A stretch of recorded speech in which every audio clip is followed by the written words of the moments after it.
Hello, Hello. this is Global Family in Fukushima. The other day there was a big earthquake in Fukushima.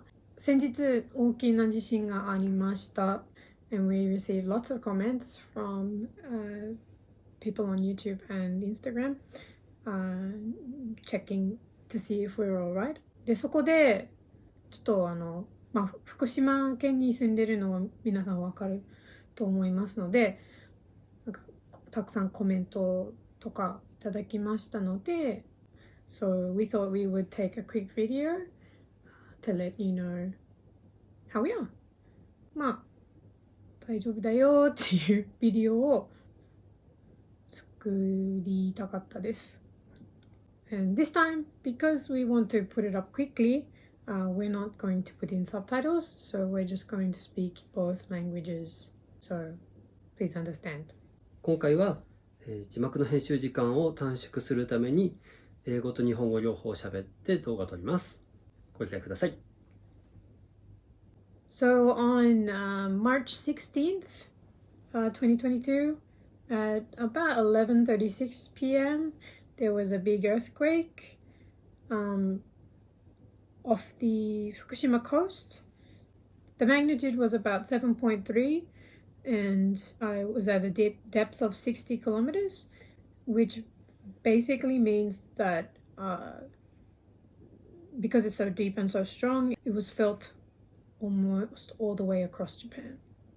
東京とか揺れた方ね。揺れた。はい。3月16日の午後11時36分頃に大きな地震がありました。福島県沖でマグニチュード 7.3 深さは60キロぐらいでした。Fortunately, we're very lucky. We didn't have any damage to our house, so no one was hurt. So we're very lucky. 幸いなことに私たちは被害がなく住みましたが、Do you know a few people who have experienced some damage to their houses and that sort of things? 友達とか知り合いでちょっと家の被害とかあった人もいまして、So we want to wish them well and let them know that we're thinking of them because it's definitely a hard thing to recover from such a big earthquake. なんだろう、考えてるよ。皆さんに心からお見舞いを申し上げたいと思いましてね。はい。Why am I the one speaking Japanese? Anyway. So, in Fukushima, the strongest... What is... I can't even read your writing. This is not helpful for me. なんて書いてあるの？福島県天村。私たちの住んでる福島県天村は最大震度6弱を観測していますが、私たちの住んでる場所は村の中心から車で約40分ぐらい山を登ったところなので、震度は4程度。うちの中で言うと軽いものがちょっと落ちたぐらいだけで済みました。So in Japan, we have a system, intensity system, a scale that runs from 1 to 7 for earthquakes. So for a 1, so someone might notice, but most people probably won't. And then it goes all the way up to a 7, in which like things fall down, essentially. Whole buildings will fall down. Walls will crack, and it's difficult to stay standing as a person, right? はい。 So that's the system in Japan.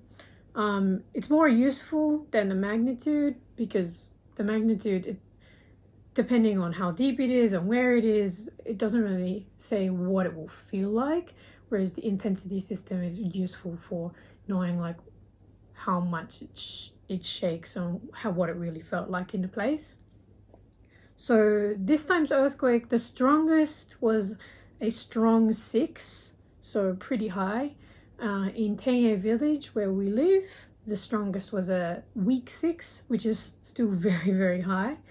But that was in the center of our village, and we live about 40 minutes away up a mountain. So actually where we live, it was about a intensity 4, which means like things, what's the explanation on this thing? Like lights will shake and everyone will notice, and it shakes quite a lot, and some light things sort of fell down. We had a few things fall down, or like the next day if you open a cupboard something will fall out because everything's gone, the balance is gone. So it was like that kind of level for us, so not too bad. So we were very lucky in that instance. But yeah, the strongest was about a strong 6 for the whole earthquake and a weak 6 for our village. So a lot of people have been worried for us.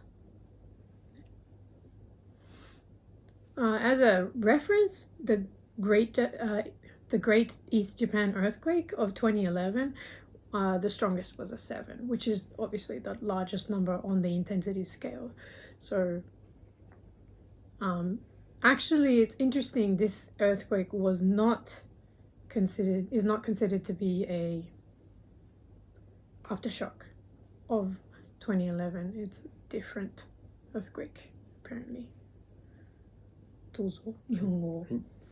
今フェリシティが喋ったところでちょっと長かったなって、英語ちょっと長かったなって思った人のために補足ですが、震度の説明、震度の説明をしていました。英語圏の人には馴染みがないので、その数字がどのぐらいの程度かっていうのを説明していました。日本の皆さんは分かると思うので割愛します。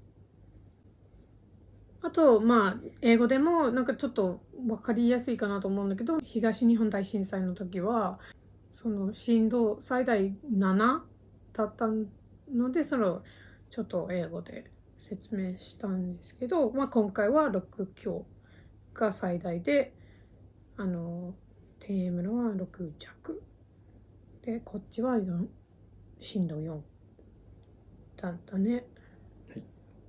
あとニュースとかで言われてるんですけど、今回は東日本大震災の余震ではないっていうなんか判断になってるそうですね。直接関係はないってニュースで言ってました。なんかよくここ福島で大きな地震がある時はなんか大震災の余震でしたとかなんかよく言うんだけど、今回は違うみたいだね。大きい地震があったらなんか近いうちにまた大きい地震がある可能性があるので、私たちも皆さんも気をつけていきましょう。So it's quite common, and they're actually saying a lot in the news that in the days after a big earthquake, there can often be an equally large earthquake or even larger earthquake. So everybody out there, and us included, let's all be very careful and make sure that we're prepared for anything in the event of an earthquake. 大震災の時も何日前は大きいやつでたでしょ？前震前震2日3日前ぐらいに大きいのがあって、それは結果的に前震だったって判断だったね。So as a sort of background on that, there's for the Great East Japan earthquake, which happened on the 11th of March, there was actually a big earthquake a few days before that, which turned out to be a foreshock before the main event kind of thing. So that can sometimes happen. So we've been told to be on alert. So everybody take care out there. Well, now I'll let Hiroshi get back to editing our videos, and hopefully we'll be uploading a new one soon. So please keep an eye out, and if you haven't already, please like and subscribe. Check us out on Instagram, and we also now have a Facebook page, so feel free to follow us along there as well. ということで、急遽動画を撮りましたが、また引き続き編集中の動画もあるので、ぜひチャンネル登録して楽しみに待ってください。あとはインスタグラムとフェイスブックのページも作りましたので、ぜひチェックしてみてください。OK。それではご視聴ありがとうございました。Thank you for watching. Please like and subscribe. And stay safe.